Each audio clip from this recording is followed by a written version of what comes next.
Hello కానమూకు కథావచనం మోహనవచనం పరిజ్ఞాన హితభాండం నిత్య చదువరి శ్రోతలకు ఆహ్వానం నమస్కారం. చదవదగునెవరు రాసిన తదుపరి చదివిన వెంటనే మరువక పలువురికి వినిపింపబూనిన అది ఏ పరిజ్ఞాన హితభాండమౌపో మహిళ మోహనవచనమై విరాజిల్లు. పరిజ్ఞాన హితభాండం లక్ష్యం ప్రతివారీ సమాచార హక్కు, తెలుసుకునే హక్కు సైతం జీవించే హక్కుతో సమానం. ఆ స్ఫూర్తితోనే ఇప్పుడు వెంకటాచారి సౌజన్యంతో 97 నదులు ప్రవహించే జిల్లా ప్రాంతం అనే అంశాన్ని మన కానమూకు కథావచన శ్రోతలకు అవగాహన నిమిత్తం వినిపిస్తున్నాను, వినండి. 97 నదులు ప్రవహించే జిల్లా ప్రాంతం, వినండి ఆ సమాచారం. ఒకటో రెండో కాదు, ఏకంగా 97 నదులు పారే ఏకైక జిల్లా ఎక్కడో కాదు, మన దేశంలోనే. Unique district in India. పర్యావరణ పరంగా ఎంతో ప్రాముఖ్యత కలిగిన ఈ ప్రాంతాన్ని కాపాడుకోవటం మనందరి బాధ్యత.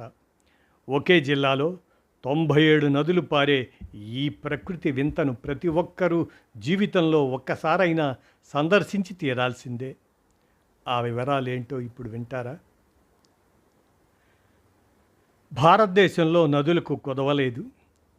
ఒక జిల్లాలో 2 లేదా 3 నదులు ప్రవహించటం సాధారణంగా చూస్తుంటాం.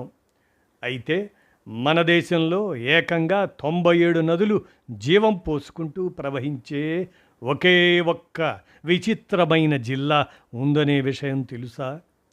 ఆ అద్భుత ప్రదేశం విశేషాలు ఇప్పుడు వినండి. మన దేశ సంస్కృతిలో నదులకు దైవత్వంతో కూడిన పవిత్ర స్థానం ఉంది.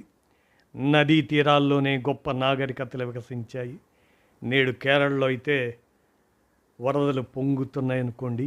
అయితే భౌగోళికంగా ఎన్నో ప్రత్యేకతలు కలిగిన భారతదేశంలో ఒకే ఒక్క జిల్లా, ఆ జిల్లా పరిధిలో ఏకంగా 97 చిన్న పెద్ద నదులు ప్రవహిస్తుండటం ఎవరినైనా ఆశ్చర్యానికి గురి చేస్తుంది. కొండ కోనలు, దట్టమైన అడవులు, ప్రకృతి అందాల మధ్య నిరంతరం గలగలగలగల పారే ఈ సెలయేళ్ళు ఆ ప్రాంతాన్ని ఒక సజీవ జలనిధిగా మార్చేశాయి. కోర్స్ ఆ నదులే ఈ వర్షాకాలంలో వరదలై మనుషుల ప్రాణాలని సైతం ఆస్తులకి నష్టం కలిగిస్తున్నాయి అనుకోండి. ఏమైనా టూరిస్టులను కట్టిపడేసే ఆ ప్రాంతం మరేదో కాదు, కేరళ రాష్ట్రంలోని ప్రసిద్ధ వయనాడు జిల్లా. అసలు వయనాడు గడ్డపై 97 నదుల ప్రవాహం అనేది ఊహిస్తే పచ్చని కొండలు, టీ తోటలకు పేరుగాంచిన వయనాడు అది ప్రకృతి ఇచ్చిన గొప్ప వరంగా నిలిచింది. పశ్చిమ కనుమల మధ్య విస్తరించి ఉన్న ఈ జిల్లాలో విస్తారమైన వర్షపాతం నమోదవుతుంది. ఇక్కడి ఎత్తైన పర్వత శ్రేణుల నుంచి చిన్న చిన్న జలపాతాలు, వాగులు ప్రారంభమై నదులుగా రూపాంతరం చెందుతాయి. చిన్నవి పెద్దవి కలిపి మొత్తం 97 నదులు ఈ ఒక్క జిల్లా గుండానే ప్రయాణించడం ప్రపంచ స్థాయి రికార్డుగా నిలుస్తుంది. ఇక్కడి పర్యావరణ వ్యవస్థను నిలబెట్టడంలో ఈ నదీ జలాలు కీలక పాత్ర పోషిస్తున్నాయి. కబినీ నది ప్రధాన జీవధార ఏంటంటే, వయనాడు ప్రవహించే డజన్ల కొద్దీ నదుల్లో కబినీ అనే నది అత్యంత ప్రధానమైందిగా చెప్పవచ్చు. వయనాడు కొండల్లో జన్మించే ఈ కబినీ నది కిందికి ప్రవహించి కర్ణాటకలో ప్రసిద్ధ కావేరీ నదిలో కలుస్తుంది. తూర్పు వైపు ప్రవహించే ఈ నదితో పాటు పనామరం, మానాంతవాడి ఇటువంటి ఉపనదులు కలిసి వయనాడు నియోజకవర్గాన్ని జల సమృద్ధిగా మారుస్తాయి.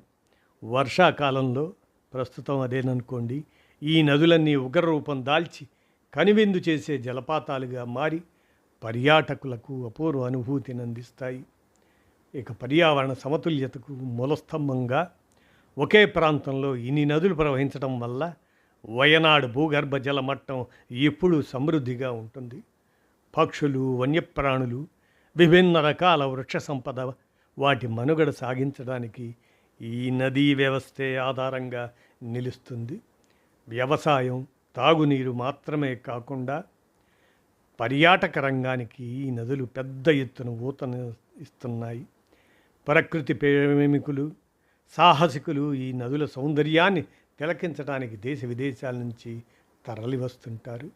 ఇదండి వయనాడ్ జిల్లాలో 97 నదులు ప్రవహించే ప్రముఖ ప్రాంతంగా మన దేశంలో గర్వకారణంగా చెప్పుకునేటువంటి అంశాన్ని వెంకటాచారి సౌజన్యంతో మన కానమోకు కథావచన శ్రోతలకు ఈ ప్రముఖ విశేషాన్ని అవగాహన నిమిత్తము వినిపించాను. విన్నారుగా, ధన్యవాదాలు.